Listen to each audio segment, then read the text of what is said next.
বাংলাদেশে এখন উত্তেজনা চরমে। আগামীকাল ১৩ নভেম্বর ২০২৫ ঘোষণা হতে পারে শেখ হাসিনার মামলার রায়। এই রায়কে ঘিরে দেশ জুড়ে তৈরি হয়েছে তীব্র রাজনৈতিক অস্থিরতা। আওয়ামী লীগ ঘোষণা করেছে ঢাকায় লকডাউন কর্মসূচি। রাজধানীর রাস্তায় মোতায়েন করা হয়েছে অতিরিক্ত পুলিশ ও র্যাব। নিরাপত্তা বাহিনী বলছে সহিংসতা ঠেকাতে সর্বোচ্চ সতর্কতা নেওয়া হয়েছে। এদিকে ঢাকার নানা এলাকায় নাশকতার খবর পাওয়া গেছে। সাভার, মিরপুর, মতিঝিল সহ কয়েকটি স্থানে বাসে আগুন দেওয়া হয়েছে।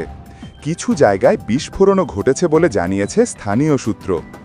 আইন শৃঙ্খলা রক্ষাকারী বাহিনী জানিয়েছে ৪০ জনেরও বেশি সন্দেহভাজনকে আটক করা হয়েছে এবং তদন্ত চলছে কারা এর পেছনে জড়িত।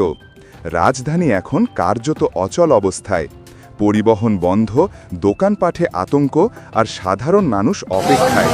আগামীকাল আদালতের রায় কোন পথে মোড় নেয় তার দিকে তাকিয়ে আছে পুরো দেশ।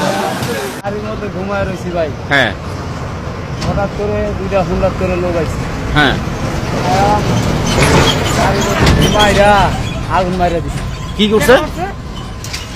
হঠাৎ করে দুইটা লোক কি জানি ভিতরে দিয়ে আগুন লাগাই দিছে। আমি গাড়ির ভিতরে ঘুমায় রয়েছিলাম, বুঝছেন, জানলা দিয়ে লাভ দিছি। প্যান্ট ছিঁড়া, এই যে হাঁটু মাটু ছিঁড়া গেছে একবারে।